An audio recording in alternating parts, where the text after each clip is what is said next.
ناظرین آداب، میں سید عامر حنیف، آپ دیکھ رہے ہیں گواہ نیوز۔ سعودی عرب کی جانب سے تبلیغی جماعت پر پابندی کے خلاف ملے جلے رد عمل کا اظہار کیا جا رہا ہے۔ علماء کرام کی رائے تقسیم ہے۔ بعض مساجد کے امام نے تبلیغی جماعت کے خلاف اپنے خطبات میں الزام عائد کیا کہ تبلیغی جماعت سنت کے خلاف کام کرتی ہے۔ یہ جماعت اپنی بیعت کرواتی ہے، کلمہ طیبہ کی غلط تفسیر کرتی ہے۔ یہ جماعت طریقہ رسول کو چھوڑ کر اپنے طریقے پر عمل کرتی ہے اور توحید کے خلاف عمل کرتی ہے، جس پر مختلف شخصیات نے سوشل میڈیا پر تنقید کرتے ہوئے ان الزامات کو غلط قرار دیا۔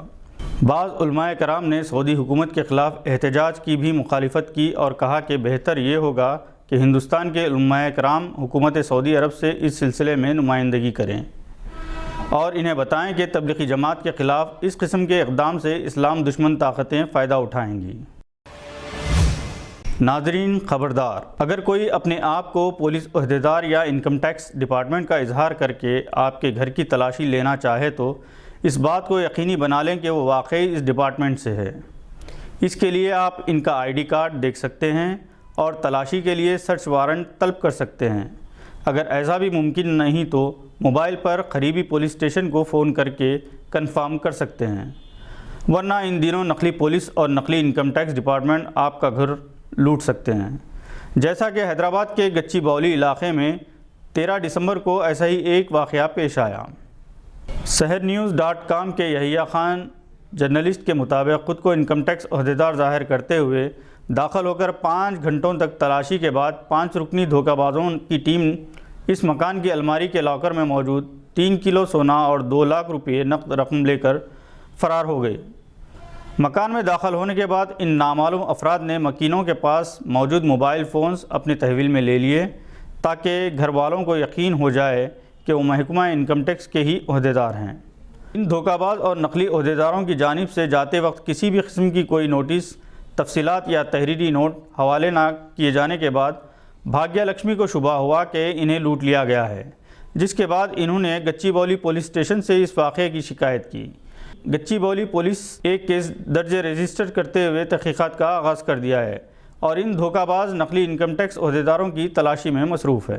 متاثرہ خاتون کے مکان میں نصب CCTV کیمروں کے فوٹیج کی مدد سے ان دھوکہ بازوں کی شناخت کی جا رہی ہے، جو ہو بہو انکم ٹیکس عہدیداروں کی طرح سوٹ بوٹ پہنے اس مکان میں پہنچے تھے۔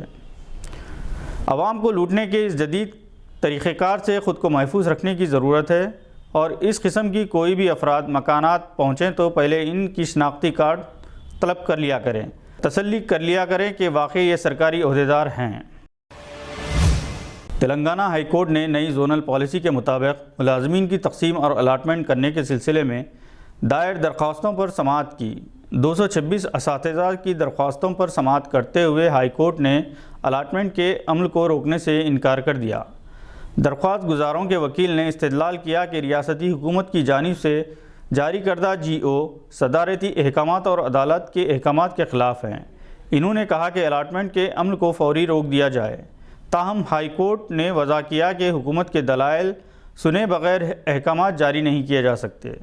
ہائی کورٹ نے درخواست گزاروں کے اعتراضات پر حکومت کو 4 ہفتوں میں وضاحت دینے کے لیے نوٹس جاری کر دی۔ پاکستان نے ویسٹ انڈیز کے خلاف پہلا T20 میچ 63 رن سے جیت لیا۔ پاکستان نے پہلے بیٹنگ کرتے ہوئے 200 رن بنائے۔ حیدر علی نے شاندار 68، محمد رضوان نے 78، نواز نے 30 رن بنائے۔ جواب میں ویسٹ انڈیز کی ٹیم 137 رن پر آؤٹ ہو گئی۔ محمد وسیم نے 4 وکٹس لیے اور شاداب خان نے 3 وکٹس حاصل کیے۔ ہندوستانی ٹیم کے سابق کپتان دلیپ وینسرکر نے سلیکٹرز پر زور دیا کہ وہ ردراج گائیکواڑ کو ساؤتھ افریقہ کا دورہ کرنے والی ٹیم میں شامل کرے، جو اس وقت بہترین فارم میں ہیں۔ وہ IPL کے اورنج کیپ پلیئر بھی رہے اور انہوں نے سید مشتاق علی ٹورنامنٹ میں مسلسل 3 سنچریاں بنائیں۔ وینسرکر نے سوال کیا کہ گائیکواڑ کو ٹیم میں شامل ہونے کے لیے اور کیا ثابت کرنا ہوگا۔ یہاں یہ بات قابل ذکر ہے کہ ساؤتھ افریقہ دورہ کرنے والی ہندوستان کی ون ڈے اور T20 ٹیم کے کپتان روہت شرما اپنے پٹھوں میں اکڑاؤ کی وجہ سے سیریز سے باہر ہو گئے ہیں۔ اسی دوران گنگولی نے بتایا کہ انہوں نے وراٹ کوہلی سے بار بار کہا تھا کہ وہ کپتانی نہ چھوڑیں، مگر انہوں نے ایک نہیں سنی اور T20 کی کپتانی چھوڑ دینے کا فیصلہ کر لیا تھا۔ روہت شرما نے کوہلی کی قیادت کو خراج تحسین پیش کیا اور کہا کہ ان کا دور سنہرا دور تھا۔ آج کے بلیٹن میں بس اتنا ہی۔ امید ہے کہ آپ نے ہمارے چینل کو سبسکرائب کر لیا ہوگا۔ بیل آئیکن دبانا نہ بھولیں۔ شکریہ۔ خدا حافظ۔